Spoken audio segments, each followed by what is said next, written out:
नमस्कार, मी comrade PG. Gawande. आपण पाहता न्यूज घराणेशाही दिग्रस. मित्र, दिग्रस नगर परिषदचे सार्वत्रिक निवडणुका संपूर्ण दिग्रस शहरात शांततेच्या मार्गाने सकाळी 7:30 वाजतापासून मतदानाला सुरुवात झालेली आहे आणि त्या मतदानाच्या प्रत्येक केंद्रावर आपल्या विभागाचे निवडणूक निर्णय अधिकारी विजय सूर्यवंशी साहेब, तसेच सहाय्यक निवडणूक अधिकारी तहसीलदार मयूर राऊत सर यांचा संपूर्ण स्टाफ सोबत त्यांच्या निवडणूक निर्णय अधिकारी स्टाफच्या मॅडम, सर्व स्टाफ, निवडणूक निर्णय अधिकाऱ्याचा संपूर्ण स्टाफ दिग्रस शहराच्या प्रत्येक मतदान केंद्रावर प्रत्येक शाळेमध्ये, प्रत्येक हॉलमध्ये जाऊन पाहणी करून शांततेच्या मार्गात मतदान चालू आहे अशी पाहणी करताना आपल्याला दिसत आहे.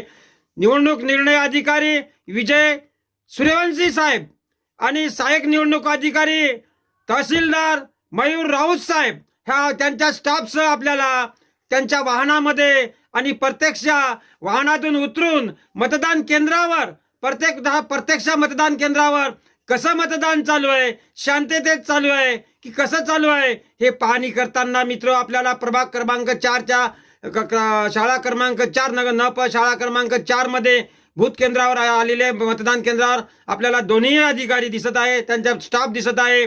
तसेच मौनाबाई शाळेमध्ये बी संपूर्ण दिग्रसच्या मतदान केंद्रावर त्यांची पाहणी चालू आहे, शांततेत मतदान चालू आहे. मित्र, धन्यवाद. सोबत आहे कॅमेरामॅन मोहम्मद इक्बाल भाई, घराणेशाही न्यूज, दिग्रस, यवतमाळ, महाराष्ट्र, इंडिया.